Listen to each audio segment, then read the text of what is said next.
Baik, selamat pagi semuanya. Senang sekali pagi hari ini kembali kita akan belajar firman Tuhan sama-sama.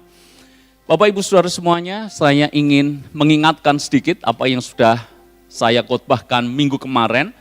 Ingat bahwa kita masuk dalam topik pelajaran yang baru, heart, mind, word, hand. Kita akan belajar bersama-sama tentang hati, tentang pikiran, kemudian tentang perkataan, kemudian tentang action atau tindakan. Dan kemarin kita belajar tentang hati. Alkitab berkata, jagalah hatimu dengan segala kewaspadaan, karena dari situlah terpancar kehidupan. Hati adalah sumber, katakan sumber. Apa yang meluap di hatimu, itulah diri Anda yang sebenarnya. Apa yang kita katakan itu meluap dari hati kita. Bahkan apa yang kita pikirkan, apa yang kita lakukan, meluap dari hati kita. Itu sebabnya firman Tuhan berkata, jaga hati dengan segala kewaspadaan. Tidak cukup sekedar menjaga, tapi pastikan Anda jaga dengan kewaspadaan. Artinya jaga dengan sungguh-sungguh.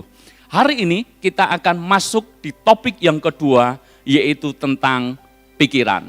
Mari baca Alkitab kita di dalam 2 Korintus pasal yang ke-10, ayat yang pertama sampai yang kelima. Hari ini kita akan belajar sama-sama sekali lagi di dalam surat Korintus yang kedua, di pasal yang ke-10 ayat yang pertama. Sudah ketemu? 2 Korintus 10 ayat yang pertama. Aku Paulus, seorang yang tidak berani bila berhadapan muka dengan kamu, tetapi berani terhadap kamu bila berjauhan. Aku memperingatkan kamu demi Kristus yang lemah lembut dan ramah. Aku meminta kepada kamu, jangan kamu memaksa aku untuk menunjukkan keberanianku dari dekat, sebagaimana aku berniat bertindak keras terhadap orang-orang tertentu yang menyangka bahwa kami hidup secara duniawi. Memang kami masih hidup di dunia, tetapi kami tidak berjuang secara duniawi. Karena senjata kami dalam perjuangan bukanlah senjata duniawi, melainkan senjata yang diperlengkapi dengan kuasa Allah yang sanggup meruntuhkan benteng-benteng. Ayat kelima, baca sama-sama. 2, 3. Kami mematahkan setiap siasat orang dan merubuhkan setiap kubu yang dibangun oleh keangkuhan manusia untuk menentang pengenalan akan Allah. Kami menawan segala pikiran dan menaklukkannya kepada Kristus. Kami menawan segala pikiran. Pikiran apa? Pikiran duniawi tentunya. Dan kita menaklukkannya kepada Kristus. Jadi pikiran manusiawi kita harus ditaklukkan kepada pikiran Kristus. Saudara-saudara, hati-hati dengan apa yang kita pikirkan. Pikiran adalah sesuatu yang kita harus jaga luar biasa. Kalau tidak, maka hidup kita sulit sekali untuk mengalami yang namanya terobosan. Bahkan pertobatan kita pun akan naik turun kalau kita tidak menjaga pikiran kita. Itu sebabnya kata pertobatan dalam bahasa Yunaninya metanoia. Metanoia itu artinya yang berubah pikirannya. Roma pasal 12 ayat yang kedua berkata, maka berubahlah oleh pembaruan budimu. Jangan seperti dunia ini, jangan serupa dengan dunia ini. Yang berubah apa? Pikiran. Karena pikiran itu sesuatu yang sangat bahaya. Kalau pikiran tidak ditaklukkan, sangat mudah pikiran menyesatkan kita. Saya kasih ilustrasi sederhana. Saya ingin Anda terlibat dengan pertanyaan saya ini. Semuanya kalau mau boleh angkat tangan, ya. Kalau tidak juga tidak apa-apa untuk tidak angkat tangan. Siapa yang mau lompat dari helikopter dan Anda dibayar 1 M? Tidak ada. Terlalu mengerikan. Siapa yang mau membersihkan kaca jendela dan dibayar 1 juta per kaca? 100.000 dah, saya khawatir 1 juta nanti angkat tangan semuanya. 100.000, ada yang mau? Tidak ada juga. Saya tahu, Anda curiga dengan pertanyaan saya. Nggak mau lompat dari helikopter dan Anda dibayar 1 M? Saya yakin 100%, mungkin 90% dari Anda berkata, gila apa? Lompat dari helikopter dibayar 1 M, saya mati. Bagaimana kalau fakta yang sesungguhnya adalah helikopternya itu tidak terbang, melainkan mendarat di tanah. Anda mau? Beda cerita, Pak. Siapa yang mau sekarang? Anda membersihkan kaca, dibayar 100.000. Oh, mulai ada. Bagaimana kalau saya katakan, Anda harus membersihkan kaca jendela di hotel lantai 500. Tahu maksud saya? Pikiran kita mudah sekali disesatkan. Kenapa? Karena pikiran kita seringkali berasumsi. Itu sebabnya kalau kita tidak menaklukkan pikiran kita, maka hidup kita hanya terombang-ambing tidak jelas dengan apa yang ada di kepala kita ini. Hari ini kita akan belajar bersama-sama, Ibu Bapak Saudara semuanya, bagaimana kita bisa menawan pikiran manusiawi kita dan menaklukkannya kepada Kristus. Siap belajar? Amin. Saudara-saudara, untuk kita memulai, saya ingin mengingatkan Anda lebih dulu pemahaman yang penting seperti ini. Anda harus mengerti dulu cara kerja barang, cara kerja benda, cara kerja sesuatu. Baru nanti Anda bisa maksimal menggunakan benda atau barang itu. Saya menjumpai beberapa orang punya motor baru dipakai 2 tahun sudah tidak karu-karuan. Siapa punya pengalaman seperti itu? 2 tahun beli motor dari baru tapi tidak jelas. Jadi motornya rusak, motornya tidak nyaman untuk dipakai. Anda pernah melihat yang seperti ini? Tapi ada yang sudah pakai 10 tahun dan baik-baik saja. Ada yang baru pakai 2 tahun sudah tidak nyaman, jebol di sana sini. Tahu kenapa? Karena mereka tidak tahu cara kerja daripada benda yang dia pakai. Dia tidak ngerti cara kerja mesin, makanya dia makainya pun sembarangan. Orang yang tidak ngerti cara kerja mesin misalnya, pagi hari, siapa yang punya pengalaman seperti ini? Kalau mengendarai motor langsung starter kemudian pancal. Dan dia tidak memberikan waktu untuk dia oli yang ada di mesin naik dulu. Itu fungsi kalau zaman dulu kita mendengar nama manasin motor, betul enggak? Itu artinya bahwa kita mesti harus kasih kesempatan oli yang ada di mesin itu naik dulu. Sekitar mungkin 1-2 menit, ya 5 menit, teknologi sekarang canggih, cepat sekali naiknya, enggak kayak zaman dulu, enggak perlu nunggu 10 menit. Tapi paling tidak gunakan beberapa waktu untuk oli itu naik dan kemudian motor itu akan baik-baik saja. Dengan kata lain saya mengatakan kalau kita ngerti cara kerja perangkat, maka baik-baik saja dengan perangkat itu. Sebaliknya Ibu Bapak Saudara semuanya, kalau kita tidak ngerti cara kerja, maka kita akan sembarangan dengan benda yang kita pakai itu. Otak atau pikiran juga sama.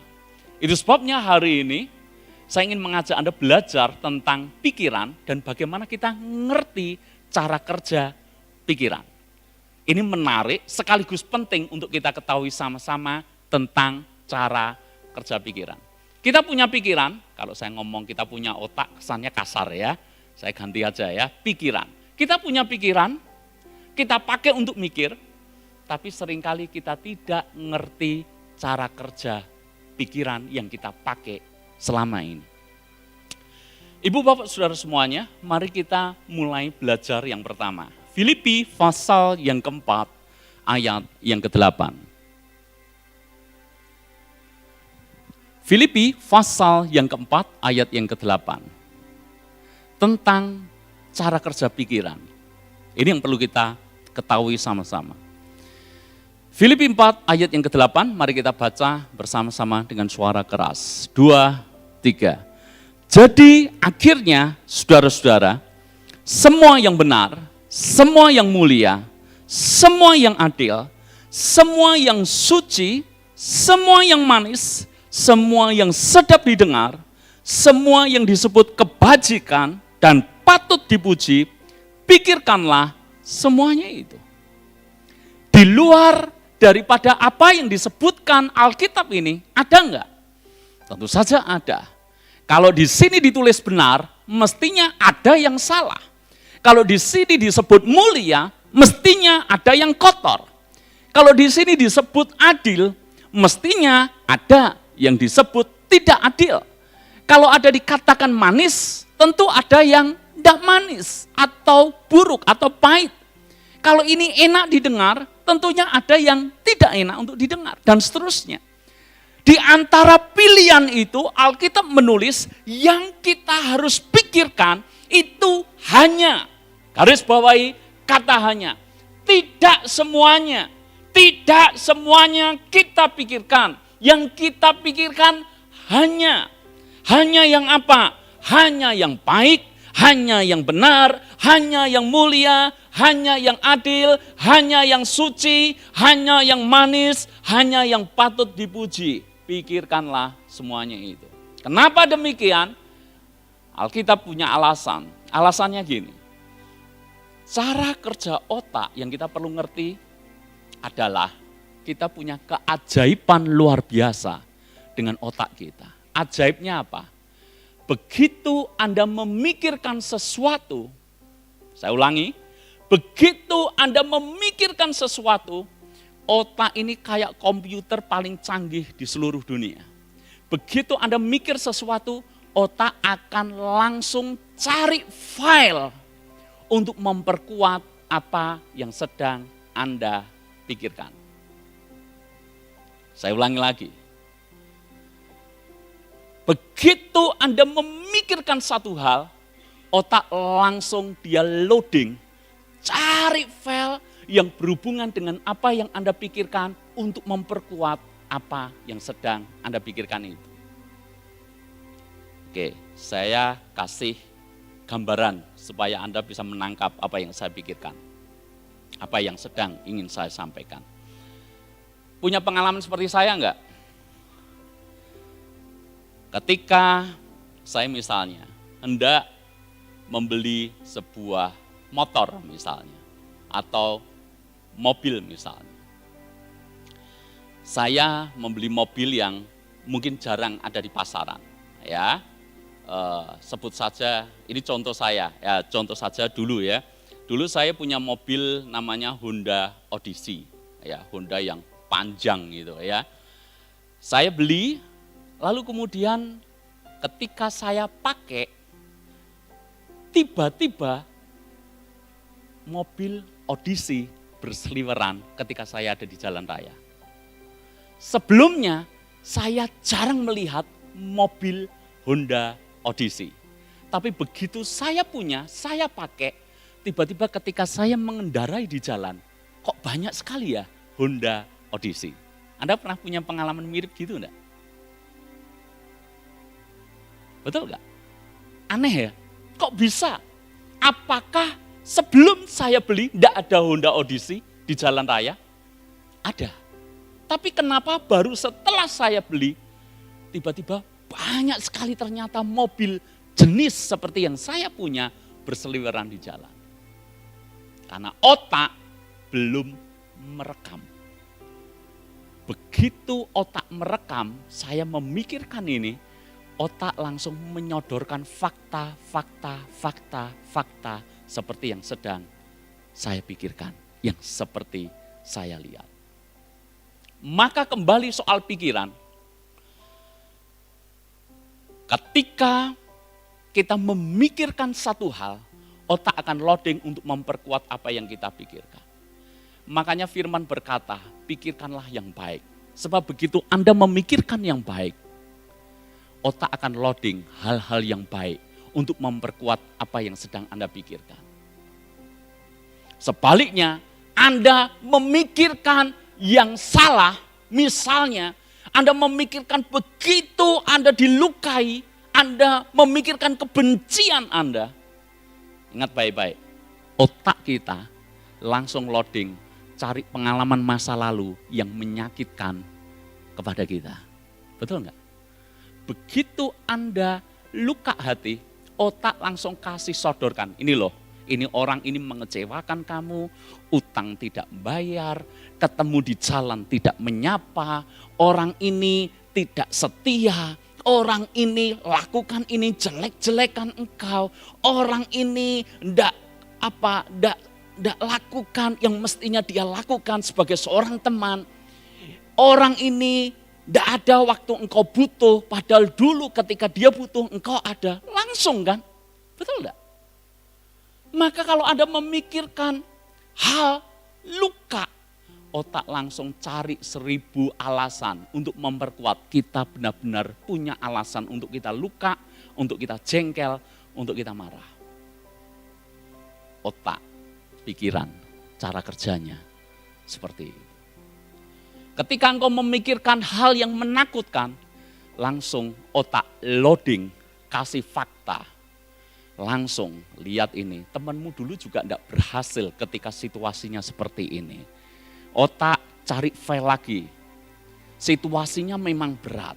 Ingat dulu kamu gagal, ingat kamu dulu coba tidak berhasil. Langsung kan, otak loading, dia sodorkan kepada kita. Itu cara kerja pikiran.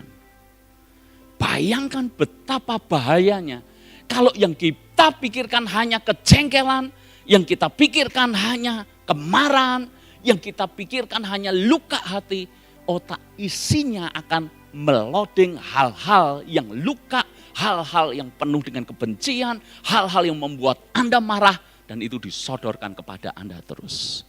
Maka lukamu akan tambah lebih besar. Kemarahanmu akan tambah lebih besar. Kalau engkau takut, engkau akan menjadi lebih takut. Kalau engkau khawatir, engkau tidak hanya sekedar khawatir, tapi cemasmu sudah berlebihan, membuatmu semakin depresi. Cara kerja otak. Tapi kalau kita praktek firman, semua yang benar, semua yang mulia, semua yang baik, maka otak akan sodorkan Tuhan itu baik. Amin. Dalam situasi sulit Tuhan tolong kita. Begitu engkau memikirkan hal yang baik, otak langsung kasih pengalaman. Dulu engkau ngalami seperti ini dan Tuhan tolong engkau. Dulu kamu sakit dan Tuhan bisa sembuhkan engkau. Dulu engkau dalam posisi terjepit tapi Tuhan bisa lepaskan engkau. Langsung kan? Kalau engkau memikirkan alasan untuk bersyukur, otak ini selalu cari 1001 alasan untuk Anda dan saya bersyukur. Engkau langsung diingatkan, saya masih sehat. Kita langsung diingatkan, saya masih punya pasangan yang begitu setia. Saya punya anak-anak yang baik, anak-anak yang takut akan Tuhan. Saya punya kesempatan melayani Tuhan. Saya masih punya teman-teman yang care dengan saya. Situasi sulit, tapi saya masih punya pekerjaan. Ada 1001 alasan untuk bersyukur, begitu engkau memikirkan bersyukur. Ada 1001 macam alasan untuk engkau menjadi luka, begitu Anda memikirkan luka hati. Cara kerja pikiran. Makanya firman berkata, pikirkanlah perkara-perkara yang di atas. Yang kedua, karena kita harus memikirkan yang baik, yang benar, yang mulia, yang patut dipuji, maka yang kedua adalah gini, hanya masukkan pikiran yang baik. Dan jangan pernah masukkan informasi sampah ke dalam pikiran kita. Bapak Ibu Saudara semuanya, hati dan pikiran ini beda banget. Ingat baik-baik ya. Hati dan pikiran benar-benar berbeda. Hatimu itu bisa menimbang mana benar, mana salah. Hatimu bisa mengerti ini baik untuk dilakukan dan ini tidak baik untuk dilakukan. Hati bisa menimbang. Taruh kata seorang mafia sekalipun, ketika dia bunuh orang, berkali-kali dia bunuh orang, saya tanya, ada kesaksian dalam hatinya enggak? Kalau apa yang dia lakukan itu salah. Ada kesaksian. Betul ya? Karena hati ini bisa bedakan mana baik, mana buruk, mana benar, mana salah. Mana yang harusnya dilakukan, mana yang tidak boleh dilakukan. Mana yang benar, mana dosa, hati ngerti. Tapi pikiran tidak bisa bedakan mana baik, mana benar. Pikiran hanya menganggap apa yang paling banyak masuk, informasi yang kita masukkan ke dalam pikiran, itu yang akan dianggap sebagai kebenaran. Makanya pikiran tidak peduli, kalau kita hanya memasukkan apa-apa yang jahat, maka pikiran menganggap itu hal yang benar untuk dilakukan. Makanya kalau kita memasukkan apa yang kotor, maka pikiran akan menganggap itu hal yang normal untuk dilakukan. Maka ketika kita hanya memasukkan sampah, pikiran tidak mengenali kalau itu sampah. Pikiran mungkin bahkan akan mengenali bahwa itu adalah emas. Semua informasi yang paling banyak masuk dalam pikiran kita akan dianggap kebenaran. Jika Anda berpikir bahwa Anda bisa, itu benar. Tapi kalau Anda berpikir bahwa Anda tidak mungkin bisa, itu juga benar. Kalau Anda berpikir, aku tidak mungkin berhasil, benar. Karena pikiran akan membenarkan itu. Tapi kalau sebaliknya Anda berkata, masalah ini besar, tapi kalau Tuhan tolong pasti bisa. Maka pikiran juga akan berkata, demikian adanya. Nah, Amsal berkata, sebagaimana orang membuat pertimbangan dalam dirinya, demikianlah ia. Makanya kalau Anda selalu memikirkan, memasukkan informasi yang baik, maka nanti otomatis yang kau pikirkan adalah hal-hal yang baik saja. Masalahnya ibu bapak saudara semuanya, seringkali tanpa sadar kita memasukkan sampah ke dalam pikiran kita. Tanpa kita sadar. Hati-hati dengan media, betul enggak? Hari-hari ini saya melihat di YouTube saudara, ini media yang paling tren. Bahkan sudah diprediksi YouTube akan menggantikan televisi. Karena orang akan, kalau di televisi kita tidak bisa pilih program. Betul? Ya, tapi kalau di YouTube Anda bisa kehendaki program yang seperti Anda pikirkan, seperti yang Anda inginkan seperti apa. Dan tahukah Anda, masyarakat Indonesia, itu ketika dia akses YouTube, saya pelajari, ini yang buat konten creator, ini dalam tanda kutip ngebul, marah, tapi juga ini fakta kenyataannya. Mereka yang buat baik-baik, kontennya membangun, kontennya inspiratif, itu dibandingkan dengan konten yang alay-alay, viewersnya beda jauh, subscribersnya beda jauh. Ini bukan luapan hati saya ya ibu bapak saudara semuanya ya. Ya meningkat terus, puji Tuhan ya, tiap hari selalu ada subscriber baru. Ini bukan luapan hati saya, tapi ini kenyataan bahwa orang di Indonesia itu suka dalam tanda kutip konten sampah. Betul nggak? Tabrakan, kepala putus, langsung viewers ratusan ribu, betul nggak? Gitu kan? Dibabat habis, jadi kata-katanya serem-serem gitu loh saudara. Tanpa kepala gitu ya. Suka. Isinya belum tentu. Yang penting heboh dulu, betul enggak? TikTokan, ada yang TikTokan? Anak youth TikTokan? Ya enggak apa-apa ya enggak apa-apa, mosok ya enggak boleh, perkembangan zaman. Tapi sekarang diamati TikTokan itu ya, message-nya apa saudara?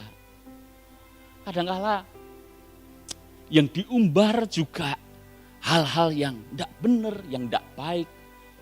Dan itu yang laris. Betul gak? Hah? Coba Anda amatilah. Ayo, model, topik, tema di YouTube. Apalagi hal rohani saudara. Sedikit banget. Mau dibikin sebagus apapun. Orang suka berita yang tidak jelas. Suara tidak jelas, tidak apa-apa, asal heboh. Betul nggak? Bayangkan kalau itu terus yang masuk ke dalam pikiran kita, masuk. Itu yang kita anggap kebenaran loh. Hati-hati. Makanya saya mengajak anak saya ajari anak saya juga praktekkan kepada diri saya. Saya harus membatasi apa yang saya lihat, filternya harus kuat. Ini yang boleh, ini yang tidak boleh. Ini yang sehat, ini yang sampah. Itu harus jelas batasannya. Kalau enggak, bahaya saudara. Betul enggak? Bapak Ibu Saudara semuanya,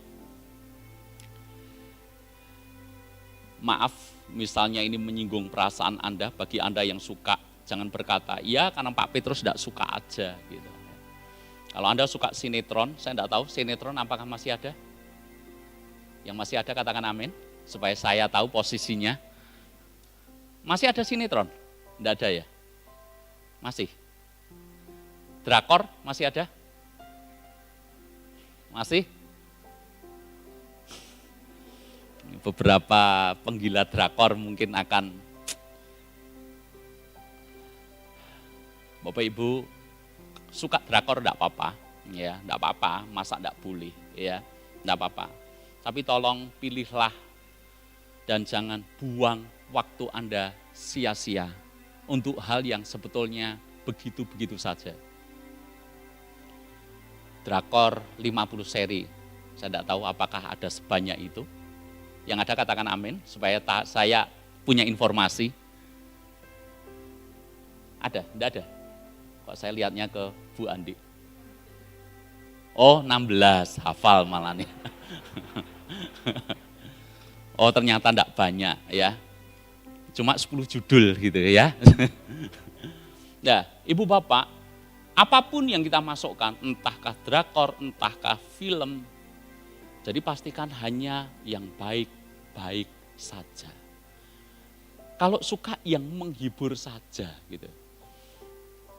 Kalau ada orang tanya, ini alasan pribadi, saya takut nanti dihujat karena banyak sekali penyuka drakor ya. Kalau alasan saya, kenapa saya tidak suka drakor?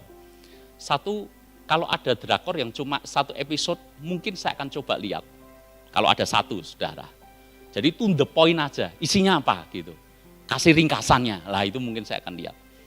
Kalau 16 judul, dan itu berarti 16 kali 1 jam, kalau durasinya 1 jam. Dan topiknya kalau ada yang motivasi, inspirasi, enggak apa-apa.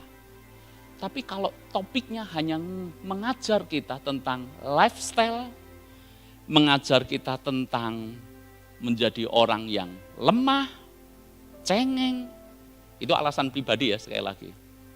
Saya tidak akan berikan itu menjadi porsi di dalam pikiran saya. Bukan saya sok rohani, saudara. Tapi kalau saya ada waktu, saya mendingan akan dengarkan banyak khotbah. Saya masih sampai hari ini dengarkan banyak khotbah. Sekalipun saya seorang pengkhotbah. Saya subscribe channel-channel dari luar negeri, pengkhotbah yang bagus. Ini mengajar saya banyak hal. Kenapa? Saya harus kasih makanan yang bagus untuk pikiran saya. Sama-sama dari dunia, saudara. Carilah misalnya, kalaupun itu harus tayangan bukan orang Kristen misalnya. Anda toh bisa bedakan mana yang berguna untuk pikiran kita atau tidak. Mana yang bisa membuat Anda semangat atau tidak. Itu sebabnya hati-hati dengan pikiran kita. Karena saudara, jangan sampai semua dimasukkan ke dalam pikiran kita. Yang ketiga, yang terakhir saya akan selesai di sini. Tahukah Anda bahwa 90% dari tindakan kita, keputusan kita, itu merupakan hasil dari pikiran bawah sadar. Saya ulangi ya. Anda memutuskan apa? 90%. Penelitian menunjukkan pikiran bawah sadar, bukan pikiran sadar. Mungkin Anda heran, loh Pak, saya belanja itu ya bayar, saya ngeluarkan kartu kredit. Ini kan sadar, ya Anda sadar melakukannya. Tapi keputusanmu untuk belanja, itu pikiran bawah sadar loh. Saya ulangi. Kalau orang di dunia ini benar-benar belanja 100% dengan pikiran sadar, saya jamin mal-mal pada tutup semuanya tanpa harus kena COVID-19. Tahu maksud saya? Misalnya gini, Anda kalau belanja itu pakai pikiran atau pakai emosi? Halo? Yang mana saudara? Pikiran atau emosi? Yakin Anda pikiran? Kalau Anda belanja dengan pikiran, itu Anda akan menghitung kekuatan Anda berapa, Anda punya uang berapa, kalau Anda belikan untuk ini, cukup masih sisa berapa. Anda ngitung semuanya, kegunaannya apa, Anda pakai atau tidak, atau nanti bakal hanya dongkrok di gudang. Anda akan ngitung itu semuanya. Tapi kalau kita emosi dalam belanja, emosi ini adalah pikiran bawah sadar. Maka yang penting suka, gesek. Betul enggak? Kalau orang benar-benar belanja dengan pikiran sadar, enggak ada itu yang namanya terjerat hutang kartu kredit. Betul enggak? Ada yang hutang kartu kredit, enggak bisa bayar, bunganya tambah tinggi. Kenapa saudara?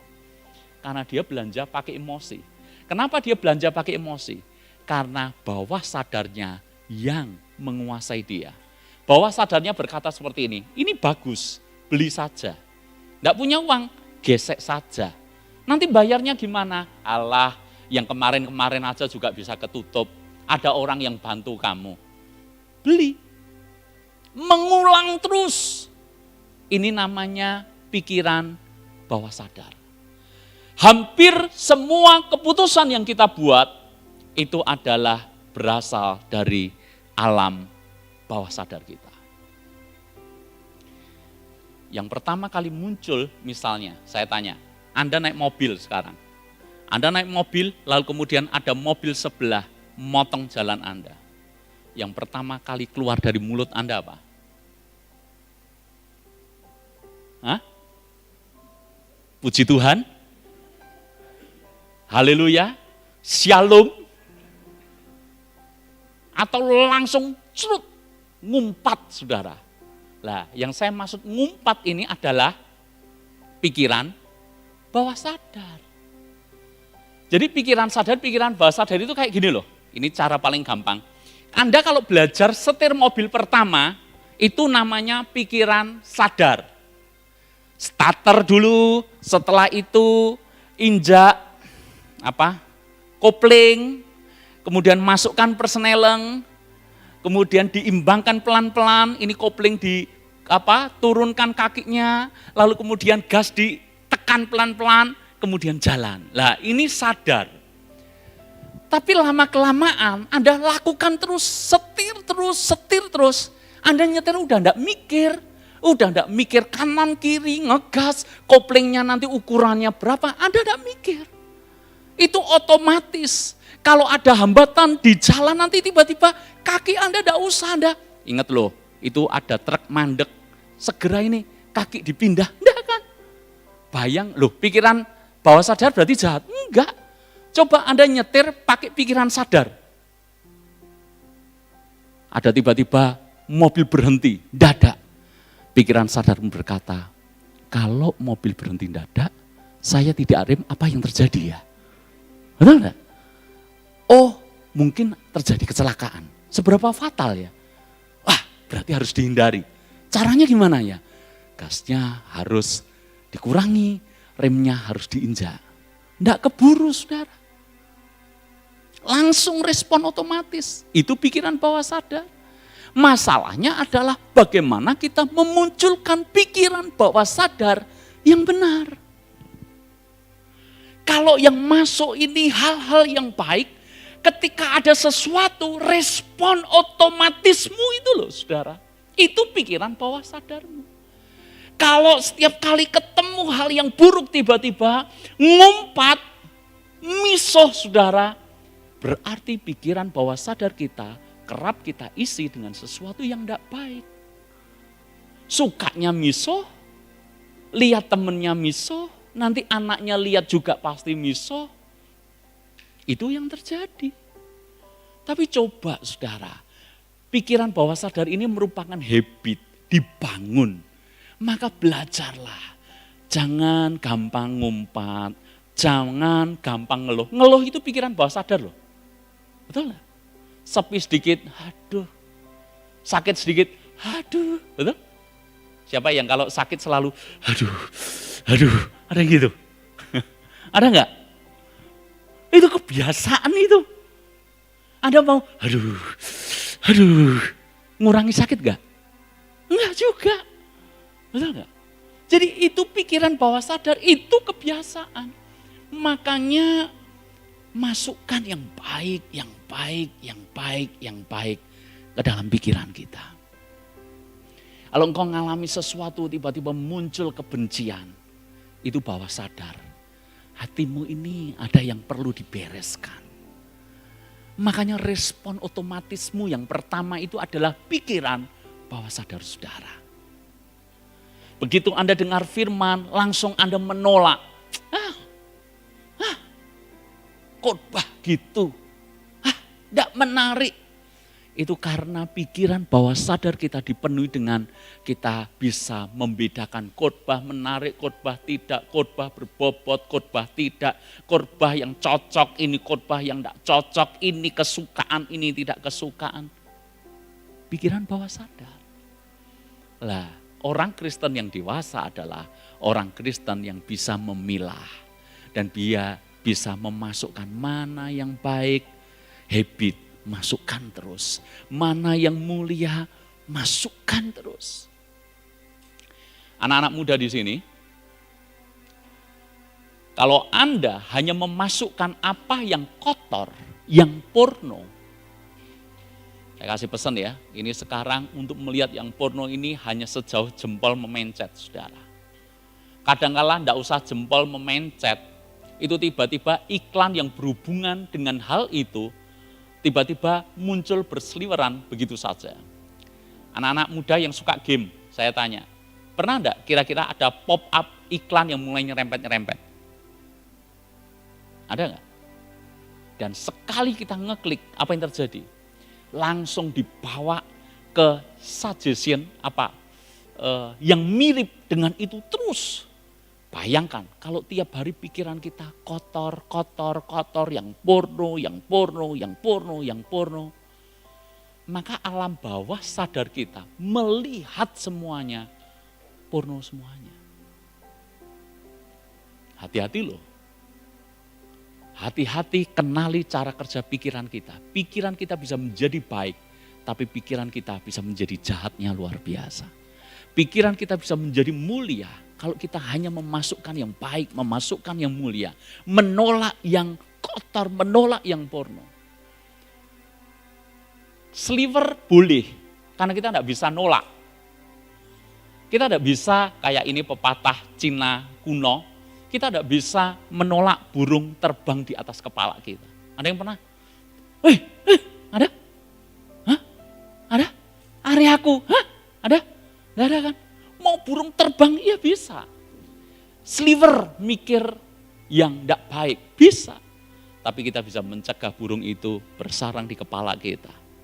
Nelek di kepala kita. Bertelur di kepala kita. Kita bisa tolak itu. Dengan pikiran juga sama. Anak-anak muda di sini hati-hati. Saya kadang-kala, ibu bapak saudara semuanya, Anda boleh percaya atau tidak, saya klik situs Kristen, pop-up-nya pernah satu kali. Saya tidak tahu apakah dihack atau tidak, saya tidak tahu. Saya sampai heran, loh ini situs Kristen kok ada iklannya nyerempet yang tidak baik gitu. Saya cukup kaget saudara. Ini dunia kita loh.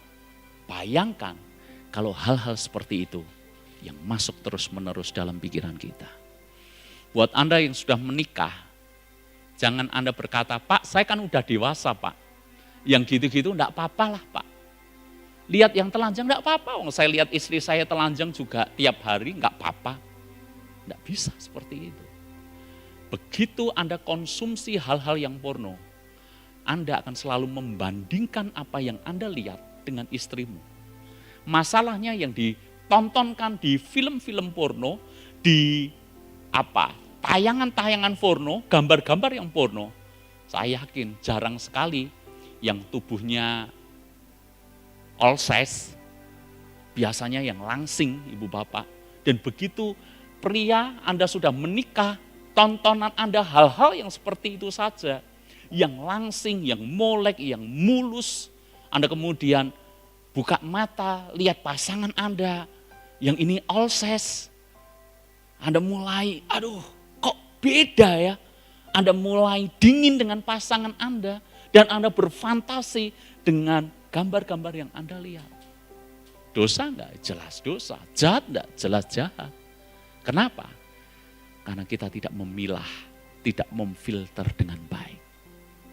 Hati-hati dengan pikiran kita. Amin Ibu Bapak Saudara semuanya. Semua yang kita lakukan, pikiran bawah sadar. Anda ngumpat, Anda ngeluh, Anda pesimis, itu pikiran bawah sadar. Begitu dihadapkan tantangan langsung, mati aku. Ada yang sering berkata gitu? Kalau bahasa Jawa, mati ya. Mati. Ada yang berkata, ciloko. Ada gitu. Wah, ciloko. Pikiran bawah sadar loh itu. Jangan dikit-dikit mengucapkan. Nanti minggu depan kita akan bicara soal perkataan. Hati-hati kalau sering ngomong sial, ciloko, mati aku. Hati-hati, itulah yang akan terjadi kepada kita. Kenapa itu terjadi? Pikiran bawah sadar kita masukkan. Oh situasi seperti ini aku enggak bisa. Berat, enggak berhasil, gagal. Semua kita masukkan terus. Begitu menghadapi kenyataan hidup yang sebenarnya, itu muncul menguasai pikiran kita. Hari ini kita sudah belajar sama-sama tentang pikiran. Dan inti dari semuanya adalah pikirkan yang baik, yang benar, yang mulia. Filter mana yang baik, mana yang tidak. Mana yang kudus, mana yang tidak. Mana yang berkenan, mana yang tidak. Karena itu akan menjadi habit pikiran kita semuanya. Tuhan memberkati kita. Saya percaya bahwa kalau Anda mengerti akan hal ini, pikiran kita akan menjadi pikiran yang didewasakan, menaklukkan pikiran manusiawi kita kepada pikiran Kristus. Haleluya.